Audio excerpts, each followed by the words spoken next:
बदनसीब रानी। बहुत पुरानी बात है, किसी गांव में गेहूं पीसने वाली एक चक्की का मालिक अब अपने पुराने दिनों के कारण बड़ी ही गरीबी की जिंदगी बिता रहा था, क्योंकि अब उसकी चक्की पर कोई भी गेहूं पिसवाने नहीं आता था। गरीबी के कारण वह अपनी पत्नी और बच्ची के लिए 2 वक्त की रोटी भी नहीं जुटा पाता था। आटे की चक्की के पीछे एक सेब का पेड़ था और उसके साथ ही उसका टूटा फूटा घर। अपने 2 वक्त की रोटी के लिए उसे जंगल में जाकर लकड़ियाँ काटनी पड़ती थी। उन्हीं लकड़ियों को बेचने पर जो पैसे मिलते, उसी से उसका घर चलता था। वह अपनी ज़िंदगी से बहुत दुखी होकर एक बार जंगल से लकड़ियाँ काटने गया तो वहाँ उसे एक बूढ़ा आदमी मिला, जिसे उसने पहले कभी इस जंगल में नहीं देखा था। वह बूढ़ा आदमी उस चक्की के मालिक के पास आया और उससे बोला, तू अपनी गरीबी से इतना दुखी क्यों है? मैं तुझे बहुत अमीर बना सकता हूँ अगर तू मुझे वह चीज़ देने का वादा करे जो मैं तुझसे मांगू। चक्की के मालिक ने सोचा, मेरे पास इस बूढ़े को देने के लिए है ही क्या? यह मुझसे कौन सी मेरी जायदाद ले जाएगा? वह पहले ही अपनी गरीबी से बहुत दुखी था। उसने अमीर बनने के लालच में बिना कुछ सोचे समझे बूढ़े की बात मान ली और उसे वह चीज़ देने का वादा भी कर लिया जो वह मांगेगा। बूढ़ा आदमी एक रहस्यात्मक हंसी हंसकर बोला, अब मैं 3 साल बाद तुम्हारे पास अपनी चीज़ लेने आऊँगा। इतना कहकर वह बूढ़ा आदमी वहाँ से चला गया। जब लकड़ियाँ काटकर चक्की का मालिक अपने घर पहुंचा तो उसकी पत्नी दौड़कर उसके पास आई और बोली, तुम मुझे सच सच बताओ कि हमारे घर में अचानक इतना सारा धन कहाँ से आया? हमारे घर के सारे बर्तन धन से भर गए। यह सब कुछ एकदम कैसे हो गया? कोई आदमी बाहर से धन लेकर हमारे घर नहीं आया? मैं तुमसे पूछती हूँ, यह सब क्या है? उसकी पति बोला, शायद ये सब उस बूढ़े आदमी की दया है जो मुझे आज पहली बार जंगल में मिला था। उसने मुझसे केवल एक चीज़ की मांग की थी और उसके बदले में बहुत सारा धन देने का वादा किया था। उसकी पत्नी ने पूछा, वह बूढ़ा आदमी इतने सारे धन के बदले में कौन सी चीज मांग रहा था? चक्की का मालिक बोला, चक्की के पीछे जो सेब का पेड़ है, शायद वह उसे लेना चाहता होगा। पत्नी तुरंत जान गई कि वह बूढ़ा आदमी शैतान था। वह सेब का पेड़ नहीं बल्कि उस सेब के पेड़ से सेब तोड़ती हुई उसकी बेटी को उनसे छीनना चाहता है। यह सोचकर वह बहुत डर गई और साथ ही उसे अपने पति पर भी बहुत गुस्सा आया, जिसने धन देने के लालच में बिना कुछ सोचे समझे हाँ कर दी। उसकी समझ में नहीं आ रहा था कि वह अपने बच्ची को शैतान के चंगुल से कैसे बचाए। चक्की के मालिक की बेटी बहुत ही सुंदर और सुशील थी, साथ ही ईश्वर की बड़ी भक्त थी। रोज सुबह नहा धोकर वह ईश्वर की प्रार्थना करती थी। इधर उधर 3 साल कैसे बीत गए किसी को पता ही नहीं चला। तभी एक दिन अचानक वह बूढ़ा आदमी उस चक्की के मालिक के सामने आकर खड़ा हो गया। उससे बेटी देने की मांग की। चक्की का मालिक उसकी मांग सुनकर घबरा गया। उसने तो सपने में भी नहीं सोचा था कि वह बूढ़ा इस पैसे के बदले में उससे उसकी बेटी की मांग करेगा। जब वह अपनी बेटी को बुलाने पहुंचा तो वह ईश्वर की पूजा कर रही थी। अतः अपनी बेटी से बिना कुछ कहे वह शैतान के पास वापस आकर बोला, मेरी बेटी अभी पूजा कर रही है, तुम कल आकर उसे ले जाना। बूढ़ा बिना कुछ जवाब दिए चला गया। अगले दिन सुबह वह बूढ़ा फिर पहुंच गया, पर आज भी वह लड़की पूजा में व्यस्त थी। अब तो बूढ़े को चक्की के मालिक पर बहुत गुस्सा आया। वह बोला, जिन हाथों से वह पूजा कर रही है तो उन्हीं हाथों को काटकर मेरे पास लेकर आ। चक्की का मालिक घबराकर बोला, बाबा कैसी बातें करते हो? मैं अपनी बेटी ही के हाथ कैसे काट सकता हूँ? बूढ़ा आदमी बोला, ठीक है, अगर तू मेरे कहे अनुसार अपनी बेटी के हाथ नहीं काटेगा तो मैं तेरी ही गर्दन मरोड़ दूंगा और अपने साथ ले जाऊंगा। बूढ़े की यह बात सुनकर चक्की का मालिक बहुत डर गया, क्योंकि वह मरना नहीं चाहता था। वह घबराकर अपनी बेटी के पास पहुंचा। उसने अपनी बेटी को सारी बात सुना दी और फिर बोला, मैं तेरे हाथ नहीं काटता, तू बूढ़ा मेरी जान ले लेगा और बाप होने के नाते मैं अपनी बच्ची के हाथ नहीं काटना चाहता। लड़की ने अपने पिता को तसल्ली दी और ईश्वर की इच्छा मानकर अपने दोनों हाथ अपने पिता के सामने कर दिए। पिता ने आंखें बंद करके अपनी बेटी के दोनों हाथों पर तेज चाकू से ऐसा वार किया और हाथ कट गए। हाथ लेकर वह बूढ़े के पास पहुंचा। बूढ़े ने दोनों हाथ उससे ले लिए और बोला, अब तेरी ये लड़की तेरे किसी काम की नहीं है, अब तू इसे मेरे हवाले कर देना, मैं कुछ दिन बाद इसे लेने आऊंगा। चक्की का मालिक अपने इस पाप के लिए बहुत दुखी था। पर वह अब उस शैतान से छुटकारा भी नहीं पा सकता था, क्योंकि उसने बिना सोचे समझे पैसों के लालच में उसकी मांग स्वीकार कर ली थी। वह अपने इस कुकर्म के लिए अपनी बेटी से बार बार माफ़ी मांगने लगा, पर उसकी बेटी अब अपने माता पिता के साथ नहीं रहना चाहती थी, क्योंकि शैतान से पैसा लेने के बाद उसके पिता का दिमाग ही बदल गया था। ईश्वर में विश्वास रखने वाली वह लड़की घर से कहीं दूर चली जाना चाहती थी, ताकि वह शैतान कोई नया गुनाह करने के लिए फिर उसके पिता को मजबूर न करे। माता पिता के लाख समझाने पर भी वह अगले दिन अपने घर से निकल पड़ी। चलते चलते शाम को वह एक सुंदर और बड़े बगीचे में पहुंची। दिन भर चलते रहने के कारण वह बहुत थक चुकी थी और साथ ही उसे बड़ी भूख भी लगी थी। बगीचे में नाशपाती के पेड़ों पर 2-4 पकी नाशपातियां लटक रही थी। उन्हें देखकर लड़की की भूख और बढ़ गई, पर उन तक पहुंचना उसके बस की बात नहीं थी, क्योंकि एक तो फल बड़ी ऊंचाई पर लगे थे और दूसरे उसके हाथ ही नहीं थे।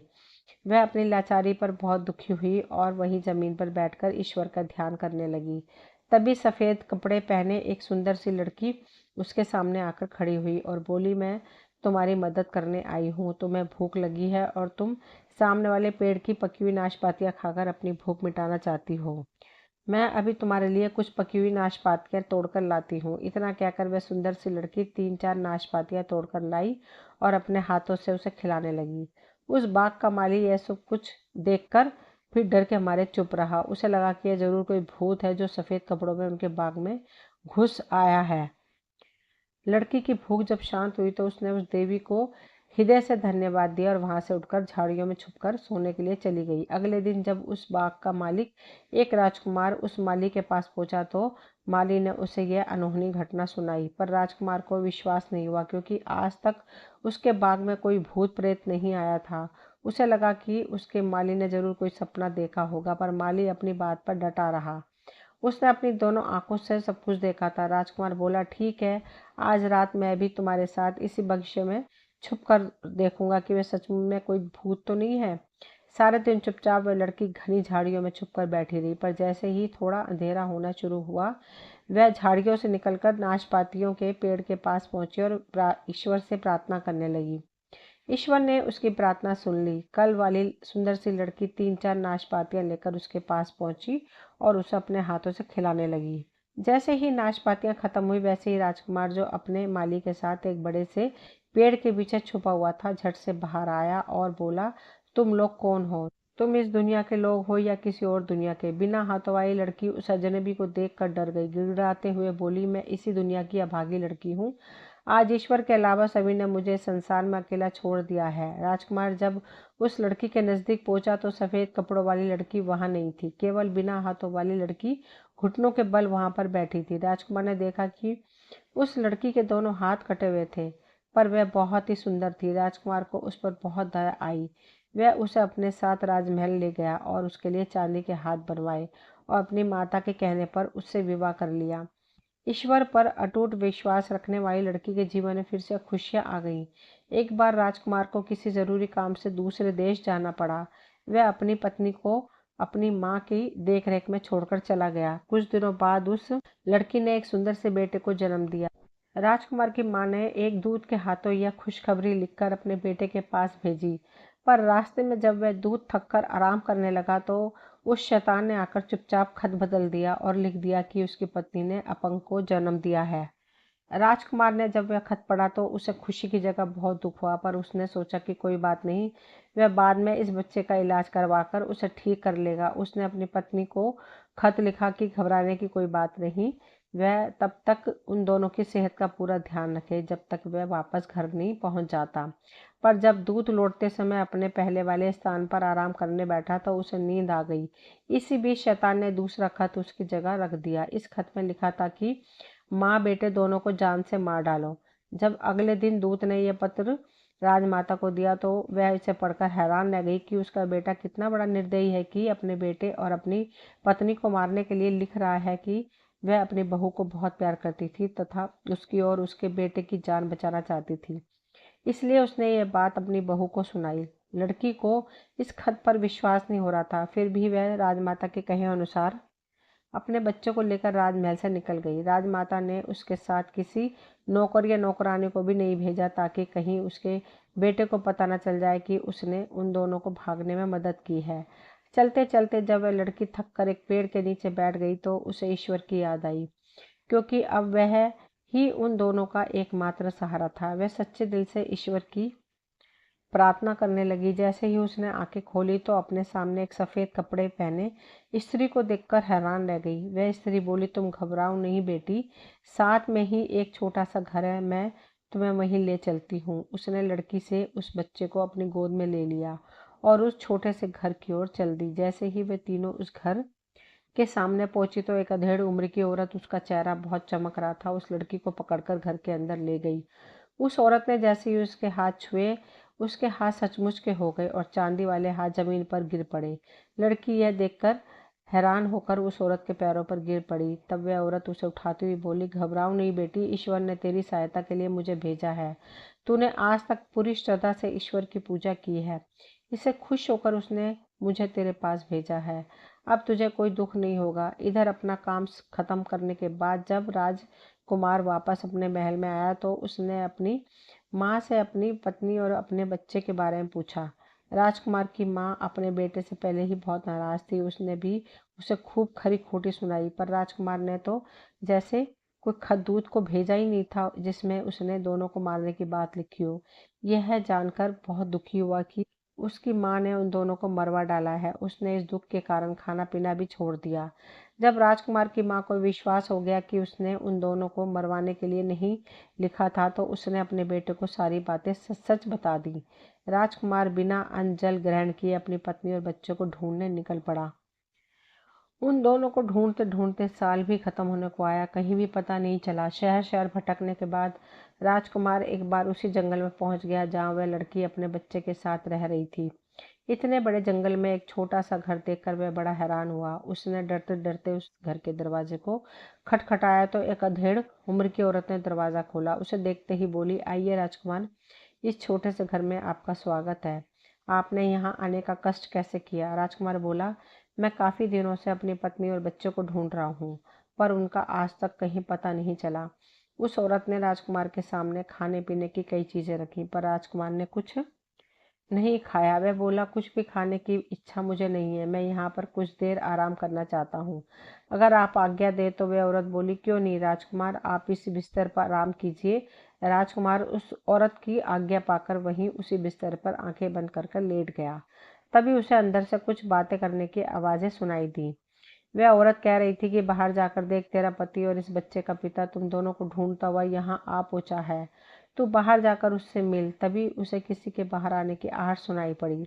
राजकुमार ने झट से अपनी आंखों पर हाथ रख लिया ताकि वह चुपके से उस औरत का चेहरा देख सके। उस लड़की ने धीरे से उस राजकुमार के पास आकर उसे पहचानने की कोशिश की, पर उसकी बड़ी हुई दाढ़ी से वह उसे नहीं पहचान पाई। पर राजकुमार झट से अपनी पत्नी को पहचान गया। जब उसने उस लड़की के हाथों में बच्चों को देखा तो उसे लगा कि यह कोई और औरत होगी, क्योंकि उसकी पत्नी के हाथ तो सचमुच के नहीं बल्कि चांदी के थे। वह बात की सच्चाई जानने के लिए एकदम उठकर बैठ गया। उसे नज़दीक से देखकर उसकी पत्नी उसे पहचान गई और बोली, मैं आपकी अभागी पत्नी और यह आपका अभागा बेटा है। राजकुमार को उस औरत की बात पर विश्वास नहीं हो रहा था कि यह सचमुच के हाथों वाली औरत उसकी पत्नी है। तभी वह अधेड़ उम्र की औरत चांदी के 2 हाथ लिए तेजी से बाहर आई। वह उन दोनों हाथों को राजा के सामने रखती हुई बोली, ईश्वर ने इसकी पूजा और भक्ति से खुश होकर इसे उसके असली हाथ वापस कर दिए हैं। यही आपकी पत्नी है। राजकुमार यह सुनकर खुशी से उछल पड़ा। उसने उस स्त्री तथा ईश्वर को धन्यवाद दिया और अपने बेटे एवं अपनी पत्नी को लेकर अपने महल में वापस आया, जहां पर राजमाता ने बड़ी धूमधाम से उस सबका स्वागत किया। अंत में शैतान को उस लड़की का पीछा छोड़ना पड़ा। दोस्तों, ये कहानी बहुत ही दिलचस्प थी और मुझे उम्मीद है कि आप सभी को पसंद आई होगी।